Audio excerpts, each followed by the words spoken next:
नमस्कार, आप देख रहे हैं कशिश न्यूज और आपके साथ मैं हूं दीपक शर्मा। लालू परिवार का पता बदल रहा है। राबड़ी देवी को 10 सर्कुलर रोड स्थित आवास को खाली करने का फिर से नोटिस भेजा गया है। 10 सर्कुलर रोड वाला आवास मंत्री नंदकिशोर राम को आवंटित कर दिया गया है। वैसे तो समय के साथ सब बदलता है और ये सभी जानते हैं, लेकिन सभी के लिए बदलाव सहज हो ये जरूरी नहीं। खास तौर पर जब किसी चीज की समय के साथ आदत पड़ जाए तो उसका बदलना पीड़ादायी भी हो सकता है। इसके साथ अगर बदलने वाली चीज पद, प्रतिष्ठा, मान सम्मान, सरकार, साख, सियासी कद और सियासत के केंद्र में होने का एहसास दिलाता रहा हो तो बदलाव जले पर नमक जैसा आभास देता है। और बदलाव के लिए दबाव बनाया जाए तो वो बदलाव बदला जैसा लगने लगता है। जब प्रभावित व्यक्ति एक साधारण सी सरकारी प्रक्रिया में भी सियासत से प्रेरित प्रतिशोध देखता है तो प्रतिकार का भाव स्वाभाविक दिखता है। खासकर सत्ता के केंद्र में सालों तक बने रहने वाले व्यक्ति को ये सियासी कद में कटौती मानहानि का एहसास कराता है। फिर तो नियम कानून सरकारी व्यवस्था से कौन चले? ऐसे में नोटिस को नोटिस कौन करे? फिर तो होता है वही जो राबड़ी देवी करती नजर आई। प्रक्रिया के फलस्वरूप कद में कटौती के एहसास के कारण उग्र प्रतिकार। उनका बंगला खाली करने के सवाल पर कहना कि फोर्स बुलाकर खाली करा लो इतना भर नहीं है, वो इसके साथ और काफी कुछ बता जाती हैं। अब देखना होगा कि 2 दशकों तक जिन 4 दीवारियों में राबड़ी ने अपने सरकार के सियासी सफर को बनते संवरते बिगड़ते देखा, अपने बच्चों को बढ़ते देखा, अप्रत्याशित सा सपनों सा अपने बच्चों का घर संसार बसते संवरते देखा, जिन 4 दीवारियों में 2 दशक में यादों के खजाने भरे, ये भूलकर कि ये सरकारी बंगला है, छोड़कर जाना होगा, उसे अपना घर मान लिया, भावावेश में भले सच्चाई से मुंह मोड़ लिया, पर सरकारी बंगला तो खाली करना ही पड़ेगा। ये तेवर, तलखी और लड़ने भिड़ने को तैयार होने का जज्बा क्या जायज है? ऐसे में सवाल तो करेंगे कि बंगला सरकार का, फिर मुद्दा क्यों तकरार का? सवाल का जवाब लेंगे। हमारे साथ कुछ मेहमान जुड़े हुए, उनसे आपका परिचय करा दें। आरजेडी की ओर से पार्टी का पक्ष रखने के लिए आरजू खान जी जुड़े हुए हैं, बीजेपी की ओर से राजीव रंजन जी हैं और जेडीयू की ओर से महेश दास जी हैं। आप तीनों का बहुत बहुत स्वागत है। आरजू जी, छोटा सा सवाल है, जब बंगला सरकार का तो फिर मुद्दा क्या है तकरार का? नहीं, अगर सरकार का बंगला है, हम इस चीज को मानते हैं और सरकार ने हमें अभी तक आवंटित कर रखा था। सबसे बड़ा जो जेन्युइन सवाल यह है कि वो बिहार की पूर्व मुख्यमंत्री हैं राबड़ी देवी जी, और उसके बाद विधान परिषद की नेता विरोधी दल हैं, और किस तरीके से उनको मतलब कौन से रवैये के हिसाब से उनसे बंगला जो है वो खाली करवाया जा रहा है। क्या प्रतिशोध की भाषा नहीं बोल रही है सरकार? और सरकार जानबूझ के वो बंगला क्यों खाली कर रही है जबकि वो विधान परिषद के नेता विरोधी दल है?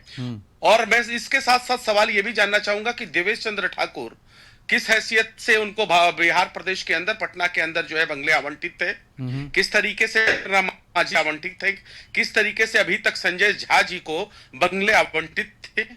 ये सारी चीजें हैं जो कि सवाल है, और इन्हीं सवालों और इन्हीं मुद्दों के ऊपर हम कहते हैं कि जब नेता विरोधी दल है तो इनको आखिर में परेशानी क्या है?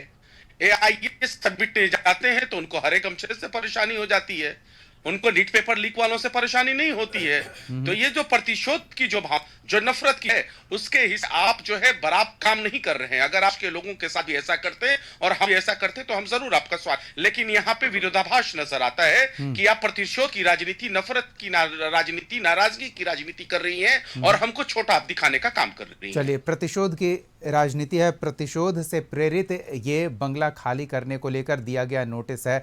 और ये नोटिस सिर्फ ऐसा नहीं है कि अभी बीजेपी के नेतृत्व में चल रही एनडीए की सरकार के समय दिया गया है, बल्कि जेडीयू के नेतृत्व में जब एनडीए की सरकार चल रही थी उस समय भी नोटिस दिया गया था। तो बारी बारी से आप दोनों से आरजू जी के सवाल का जवाब ले लेते हैं कि आप अपने लोगों को तो सहूलियत मुहैया करा रहे हैं, लेकिन नेता विरोधी दल से बंगला खाली करवा रहे हैं। राजीव जी, पहले आप। देखिए, ये सामान्य प्रक्रिया है। जब भी आवास विभाग को लगा कि यहाँ खाली करवाना चाहिए तो पहले भी नोटिस दी गई है। आज से लगभग 2-2.5 महीने पहले भी नोटिस दी गई थी। उस समय भी इन लोगों को समझना चाहिए था, वहाँ भी इन लोगों ने खाली नहीं किया।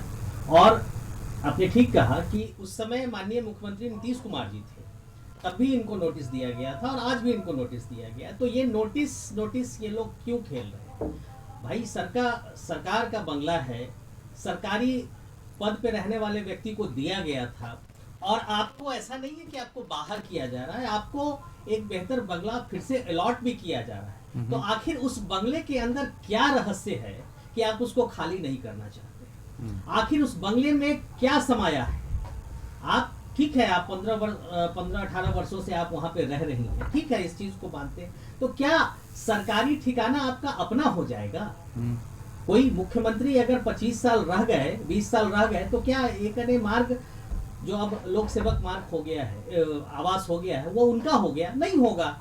लालू जी भी बहुत दिनों तक मुख्यमंत्री रहे, वो आपका नहीं हो पाया। तो ये सरकारी प्रक्रिया है, इस पे बहुत ज्यादा जिच नहीं होनी चाहिए। जब सरकार ने आपको अल्टरनेट व्यवस्था दी है तो उस व्यवस्था को अवेल करिए और सरकार को बेवजह परेशान करने का काम नहीं कीजिए। आपने एक धमकी भरा फरमान जारी किया है, चाहो तो पुलिस बल से हमको खाली करा लो। अरे भाई, क्यों आपको पुलिस बल से खाली कराएंगे? हम लोग जानते हैं कि आप खाली कर देंगे।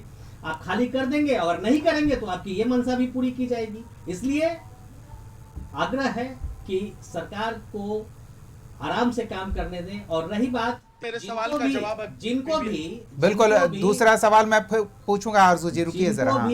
जिनको भी प्रॉब्लम जब भी रहा है तो उसके लिए उचित प्लेटफॉर्म बना हुआ है, उस प्लेटफॉर्म पर जाएं और अपनी शिकायत दर्ज कराएं। वैसा अगर स्थिति बनेगी तो उनका बंगला रहने भी दिया जा सकता है। लेकिन जब फिलहाल ये आदेश पिछले 2-2.5 महीनों से तैर रहा है, आप उस आदेश की लगातार अवहेलना कर रहे हैं। आप साहब सरकार के अंग रहे हैं, आपका पूरा परिवार सदन में रहा है लगभग, फिर भी आपको इस बात की समझ नहीं है कि सरकारी दस्तावेज की किस तरह से आप अवहेलना कर रहे हैं। आपको अरे सुन लीजिए ना, सुन लीजिए, आपको जानकारी है कि आरजू जी इस तरह से बस नाम सुन लीजिए, राजीव जी बस नाम सुन लीजिए। हाँ, बस नाम आप गिना दीजिए, बाकी मैं पूछ लूंगा।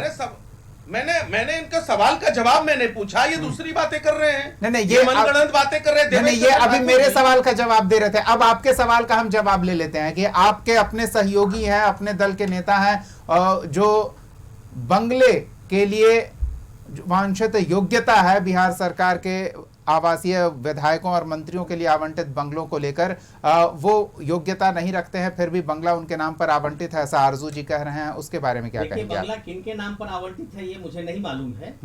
हम आपके बंगले में अगर हम रह रहे हैं कभी किसी कारण से, नहीं मालूम है तो डिबेट का हिस्सा मत बनिए। नहीं, आरजू जी आप जानकारी जुटाइए ना। वो बता रहे हैं, वो जानकारी ही दे रहे हैं। झा जी या देवेश चंद ठाकुर जी किसके नाम से अलॉटेड मकान में रह रहे हैं, तो ये तो पता करना होगा ना। हम भी आपके घर में रह सकते हैं, ऐसा नहीं। पता नहीं है क्या कि राबड़ी देवी नेता विरोधी दल है विधान परिषद? नेता विरोधी दल है तो उनको दूसरा आवास किया जा रहा है ना। क्या है उस आवास में? अरे यक्ष प्रश्न ये है, यक्ष प्रश्न ये है दीपक जी, कि उस आवास के अंदर ऐसी कौन सी चीज है जो छोड़ना? चलिए वो भी हम पड़ताल कर लेंगे कौन सी चीज है। ये तो यक्ष प्रश्न है ना। ठीक है आरजू जी, एक सेकंड, राजीव जी एक सेकंड, नहीं एक सेकंड, आरजू जी एक सेकंड, जरा हम महेश जी से भी उनका पक्ष जान लेते हैं कि अगर ये तकरार की नौबत ही क्यों आ रही है, और क्यों अगर बंगला ही देना है तो वो जो हार्डिंग रोड वाला बंगला है और 10 सर्कुलर रोड वाला बंगला है, दोनों एक ही चीज़ है, सरकारी आवास है। क्या फ़र्क पड़ जाएगा अगर वो 10 सर्कुलर रोड में ही लीडर ऑफ अपोजिशन के तौर पर बंगला आवंटन चाहती हैं 10 सर्कुलर रोड का? तो ये प्रतिशोध वाला भाव जो उन्हें महसूस हो रहा है, उसकी वजह क्या है? देखिए दीपक जी, इसमें प्रतिशोध की कोई भावना है ही नहीं। इसमें यह है कि भवन निर्माण का जो नियमानुकूल है, भवन निर्माण ने उनको जारी किया, और ये आज से नहीं हो रहा है। ये आप भी कहा, ये शायद मुझे ठीक जानकारी है तो ये तीसरा नोटिस इनको गया है। लोकतंत्र है, ये राजतंत्र नहीं है। लोकतंत्र लोक लाज से चलता है, और इनका बंगला से प्रेम ये पुराना है। लालू प्रसाद यादव जी भी बिहार के मुख्यमंत्री रहे हैं, उसके बाद बंगला छोड़ने में कितना नौटंकी किए थे ये आपको भी पता है। आखिर किस चीज का मोह है भाई? आप नेता विरोधी दल हैं, मानते हैं, तो आपको उसके समकक्ष तो बंगला अलॉट किया गया है। क्या तेजस्वी यादव जी नेता विरोधी दल विधानसभा है तो क्या उनको बंगला नहीं मिला हुआ है क्या? 121 एकड़ में कौन रह रहा है? बिहार प्रदेश का मुख्यमंत्री। अरे ये कौन सी नौटंकी है? कि इतना बड़ा बंगला लेना पड़ रहा है उनको? लीचड़पनी वाला कराइएगा तो हम नहीं ऐसे बोलेंगे नहीं भाई। महेश जी, ऐसे नहीं। नहीं नहीं, ऐसे नहीं चलता है ना। नहीं ठीक है, आप अपने समय में बोलिए, हम अपने समय में बोलें, ऐसा थोड़े होता है। वही मैं डिबेट होता है, डिबेट का विषय होता है, हम लोगों के जैसा नहीं। ठीक है, आप अपनी बात रखिए महेश जी। मैं तो वही तो मैं अपनी बात रख रहा हूं। ये भी बताइए ना कि बोल रहे थे हमने एक शब्द नहीं बोला, जो आपने कहा कि क्या 10 सर्कुलर रोड वाला बंगला है, वो अलॉट हुआ था, वो किसी और के नाम पर अलॉट हो गया, अब हार्डिंग रोड में एक बंगला अलॉट हुआ है, तो ये इधर से उधर करने की जरूरत क्या है? कोई आदमी एक जगह अपना सब सामान वामान समेट के रह रहा है, उसे वहां रहने दीजिए। दूसरा बंगला है, बंगले और बंगले में क्या फर्क पड़ जाएगा? दोनों एक ही चीज है ना। मैं तो यही कह रहा हूं कि भवन निर्माण का जो नियमानुकूल नियम है, ऐसा थोड़ी कि लॉटरी निकाला जा रहा है। निर्माण ने अगर नोटिस जारी किया है, ऐसा थोड़ी है महेश जी, ऐसा थोड़ी कि लॉटरी निकाला जा रहा है कि आपके नाम पर ये लॉटरी निकल गया। दीपक जी, 10 साल हम उस बंगला में रह जाएंगे तो मेरा थोड़ी ना हो जाएगा। ये पब्लिक का बंगला है, कोई भ्रम में किसी को नहीं जीना चाहिए। ये पब्लिक का बंगला है, पब्लिक के पैसे का बंगला है। लेकिन उस बंगले में रहने योग्य व्यक्ति तो है ना अभी भी राबड़ी देवी। उसको उस नियमानुकूल जिसको अलॉट हुआ है वही रहेगा। आपको अगर बहुत ज्यादा मोह है तो इस मोह को भी जाहिर करना चाहिए, तो सरकार उसको भी एकोमोडेट करेगी। लेकिन आप जिस तरीके से नौटंकी करते हैं और कहते हैं कि हम ये कर देंगे वो कर देंगे, आखिर इसका रहस्य क्या है? क्या उसमें टकसाल बनाया हुआ है क्या?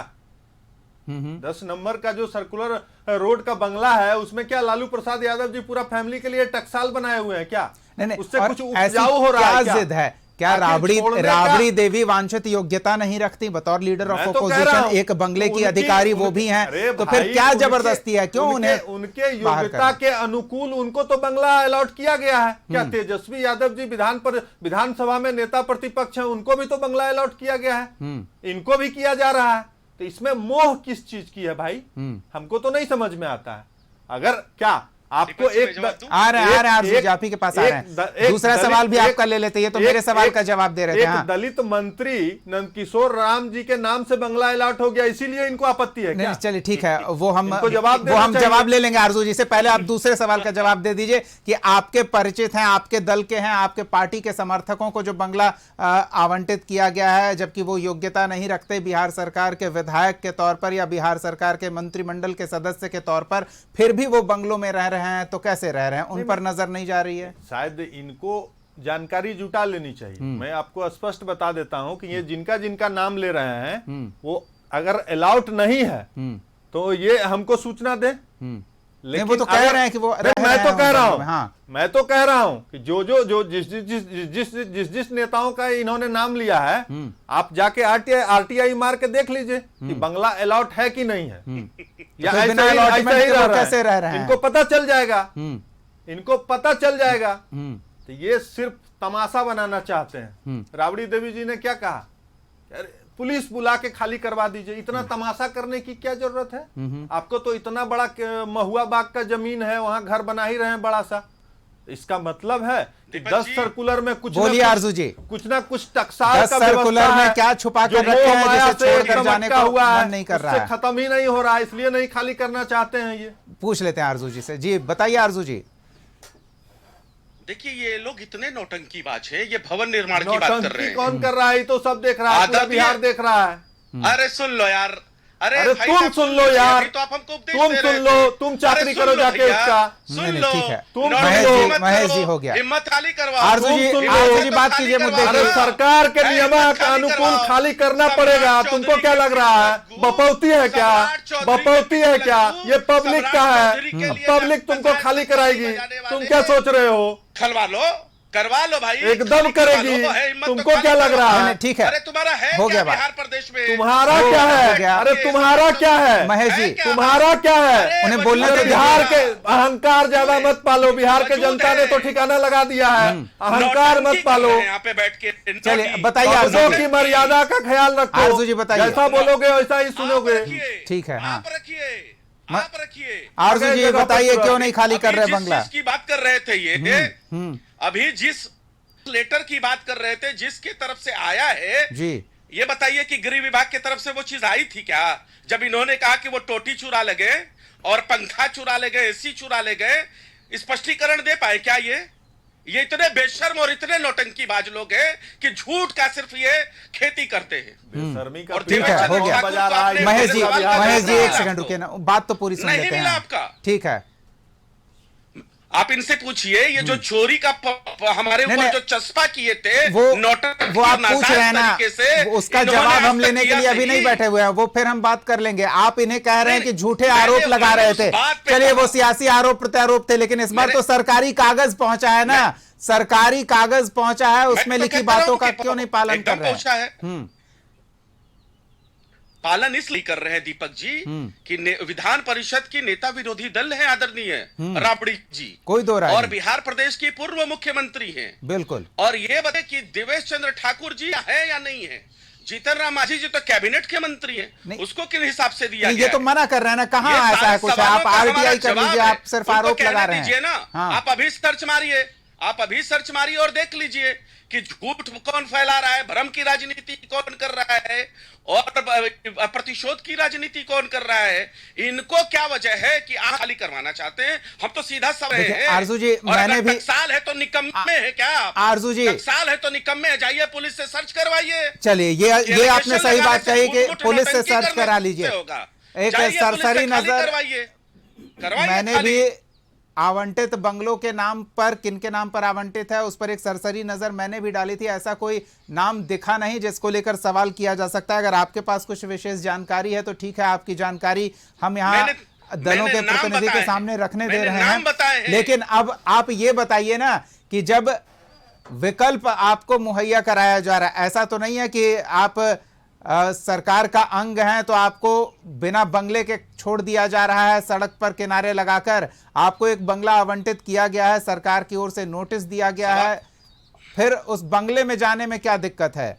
ये भी तो ये पूछ रहे हैं ना दीपक जी। आप ये कि मैं भी तो वही पूछ रहा हूं ना कि आपको क्या मजबूरी है, क्या परेशानी है कि नेता विधान परिषद की नेता विरोधी दल को आप एक बंगले से दूसरे जगह भेजना चाहते हैं? यही सवाल तो मैं भी कर रहा हूं।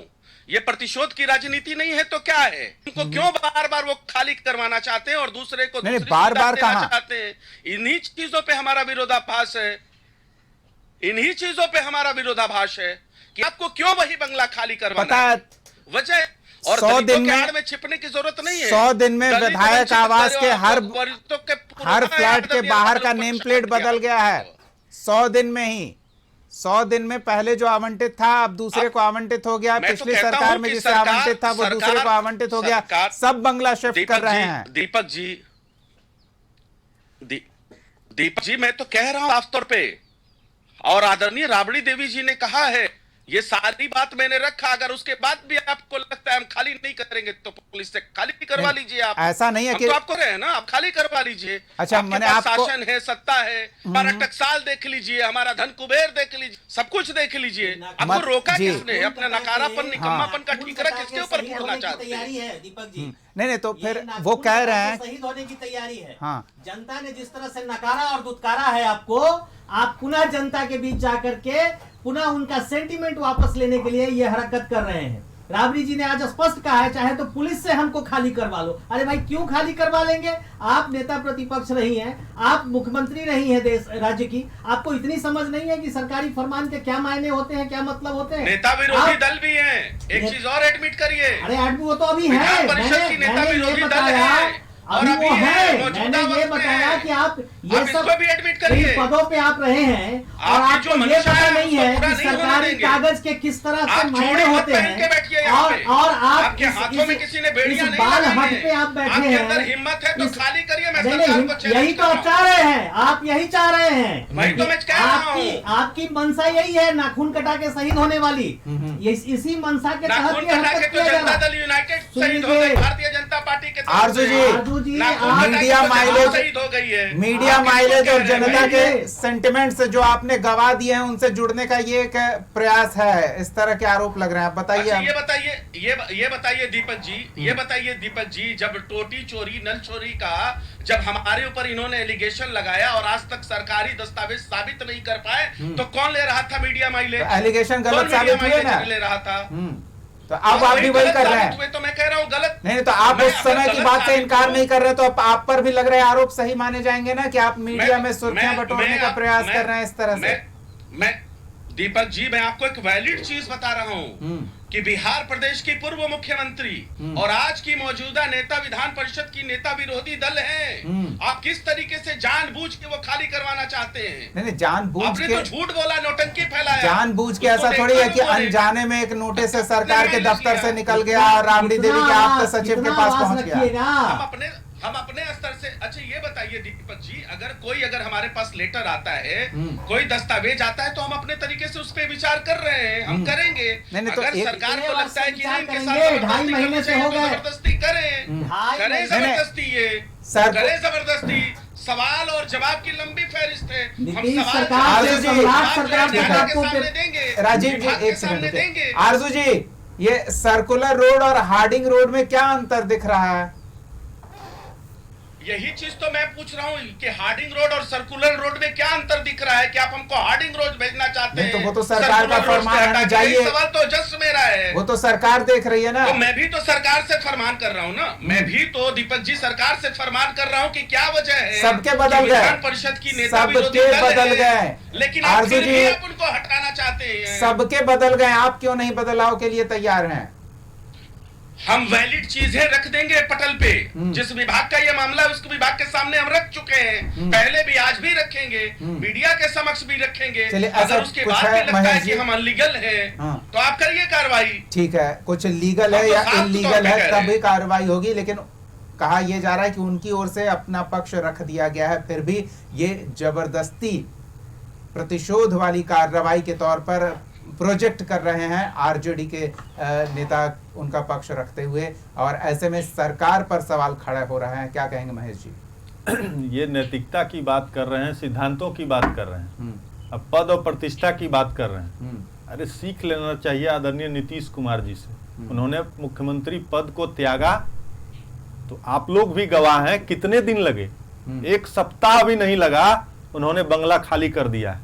अरे सीख लीजिए कुछ, राजनीति में लोक लाज होता है, लोक लाज तो है ही नहीं इन लोगों को। लोक लाज है 2.5 महीना से इनको अभी तक 2.5 महीना से अभी तक 2.5 महीना से अभी तक एक जवाब इनको नहीं मिल पाया है। राबड़ी देवी जी नेता विरोधी दल है, ये लोक लाज आप सीख लीजिए। बोल लेने से मुख्यमंत्री नहीं है नीतीश कुमार, बिहार की जनता का विश्वास जीतिए। नहीं है आप लोग इस तरीके से जो कुकर्म करते हैं वही कुकर्म बिहार की जनता याद रखती है, हर एक 5 साल में आपको उसका परिणाम देती है। आप क्यों नहीं समझ में आता है? बैठ के समझ में आना चाहिए, समय में हल्ला कर सकते हैं, समझ में आना चाहिए। ये वाजिब तर्क है। ठीक है आरजू जी, आपका वाजिब तर्क है, आपकी बात आ गई, जरा उस पर जवाब लेने दीजिए, जवाब लेने दीजिए आरजू जी, 1 सेकंड रुकिए।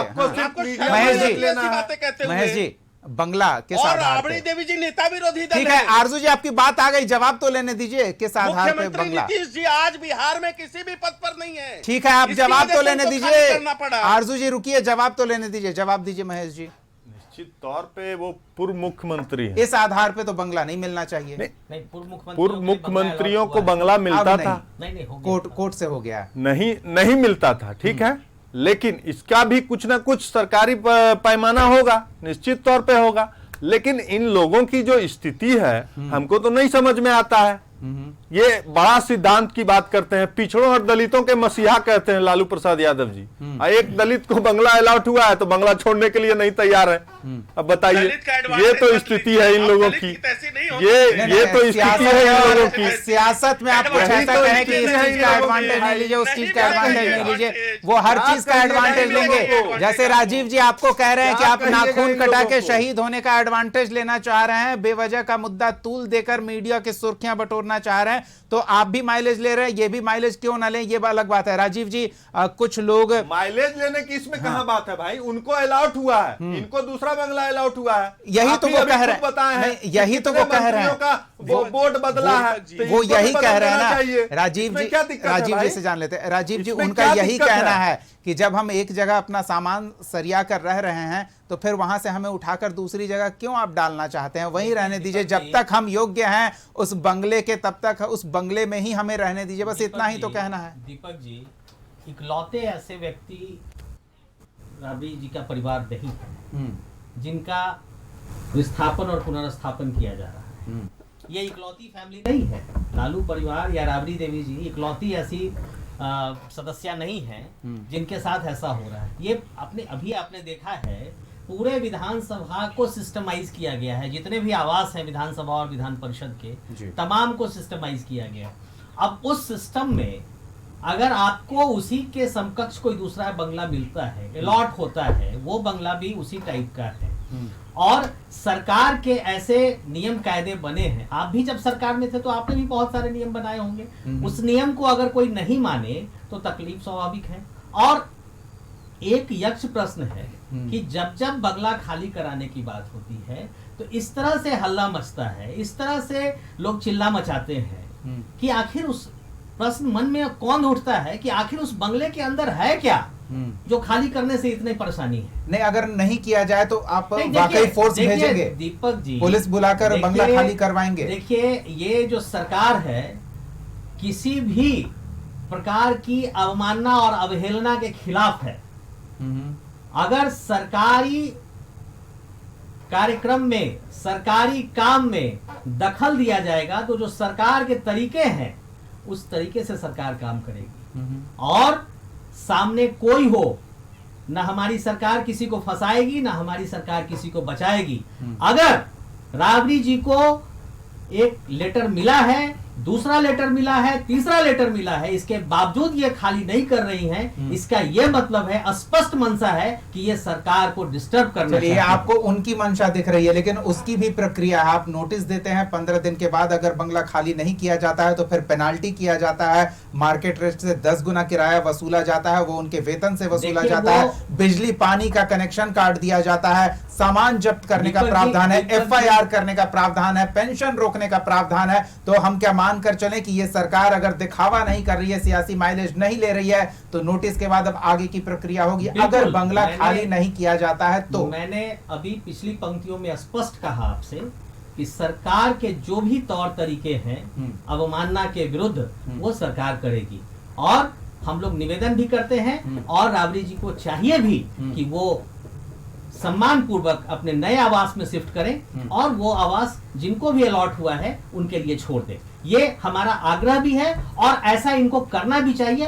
ये नीति भी कहती है और नियति भी यही होनी चाहिए कि जब हमारा बंगला, हमारा व्यक्तिगत बंगला वो नहीं है, हमारे बंगले को अलॉटमेंट के रूप में हमारे पास आया है और उसी सरकार ने अलॉट किया है जो आज हमें दूसरे बंगले में जाने को कह रहा है। तो मानना चाहिए और इस तरह से दावेदारी नहीं हो सकती है। आरजू जी, बिल्कुल कोई दावेदारी आप नहीं, हाँ बिल्कुल आरजू जी, आप ही के पास आ रहे हैं। आप कोई दावा नहीं कर सकते हैं कि हम इसी बंगले में रहेंगे, लेकिन अगर आग्रह हुआ तो शायद सरकार उस पर विचार करे, लेकिन ये दावेदारी नहीं चलेगी। क्या कहें? हम भी तो आग्रह ही कर रहे हैं ना सरकार से कि हम नेता विरोधी दल हैं विधान परिषद के। धमकी दे रहे हैं। नहीं, सुन लीजिए, अगर आप परेशान करिएगा तो हम बैठे थोड़ी हैं। अगर आप परेशान करिएगा तो हम बैठे थोड़ी हैं। सवाल का जवाब ले लीजिए, चिल्लाइए मत। आप धमकी दे रहे हैं। सवाल का जवाब सुन लेते हैं आरजू जी, जल्दी से सुन लीजिए, पहले बोलिए। देखिए, अभी महेश दास जी ने, मेरे साथी प्रवक्ता ने बड़ी अच्छी बात कही कि लोकलाज से चलता है लोकतंत्र। एकदम उन्होंने सही कहा, एक नजीर दिया आदरणीय नीतीश कुमार का। मैं भी मानता हूं कि आदरणीय नीतीश कुमार जी बिहार में किसी भी पद पर नहीं है, इसकी वजह से उनको बंगला छोड़ना पड़ा। लेकिन जब राबड़ी देवी की बात होगी तो नेता विधान परिषद की नेता विरोधी दल है, तो इसके जरिए उनको जायज है वहां पे रहना। अगर वो नहीं होती तो आप जरूर दूसरे को आवंटित कर देते। तो इसलिए मैं कह रहा हूं कि आप जबरदस्ती करना चाहते हैं, और अगर आप जबरदस्ती करिए, आपकी सत्ता आपकी, आप पुलिस भेजिए और रेस्क्यू करवा दीजिए। आप यही कर सकते हैं। एडवांटेज कौन ले रहा है ये खुद पता चल जाएगा। चलिए, ठीक और है। सच पे कौन है, झूठ पे कौन है। जल्दी से। हम तो नेता विरोधी दल है, इसकी वजह से हम मांग कर रहे हैं। ठीक है आरजू जी, हो गया। जल्दी दीपक से जी, 2.5 महीना का समय इनको मिल चुका है ऑलरेडी। इसके बावजूद भी ये कह रहे हैं कि हमको समय मिलना चाहिए। आप अपना जो भी जवाब आपको तैयार करना है, आपको सरकार के विभाग के समक्ष रखना चाहिए। सवाल का जवाब क्या होता है, ये इस तो तरीके से हो हल्ला करना कि हम खाली नहीं करेंगे, पुलिस भेज दीजिए, तो इस तरीके का, ये तो आप नौटंकी करना चाह रहे हैं। ठीक है, अब ये क्या हो रहा है वो आने वाले समय में स्पष्ट होगा, लेकिन फिलहाल तो इतना है कि राबड़ी देवी की ओर से बंगला खाली करने को लेकर पूछे गए सवाल पर तल्ख जवाब दिया गया। और भले जैसा उनके पार्टी के प्रवक्ता कह रहे हैं कि वो बार बार इस तरह के सवाल को लेकर तंग आ चुकी हैं और ऐसे में उन्होंने कुछ इस तरह की बात कह दी है, ऐसा कुछ नहीं है कि वो बंगला खाली नहीं करेंगे, लेकिन उन्होंने अपना पक्ष संबंधित विभाग के अधिकारी को दे चुके हैं वो, और देखना है कि आगे क्या होता है। क्या ये सियासत से प्रेरित प्रयास है या फिर वाकई एक विधि सम्मत सरकारी कार्रवाई, और इसमें आगे क्या होगा नजर हमारी बनी रहेगी। फिलहाल बहुत बहुत धन्यवाद राजीव जी, महेश जी और आरजू जी अपना समय देने के लिए, चर्चा में शामिल होने के लिए। अगले एपिसोड में एक और सवाल के साथ हम फिर मौजूद रहेंगे। तब तक के लिए देखते रहिए कशिश न्यूज़।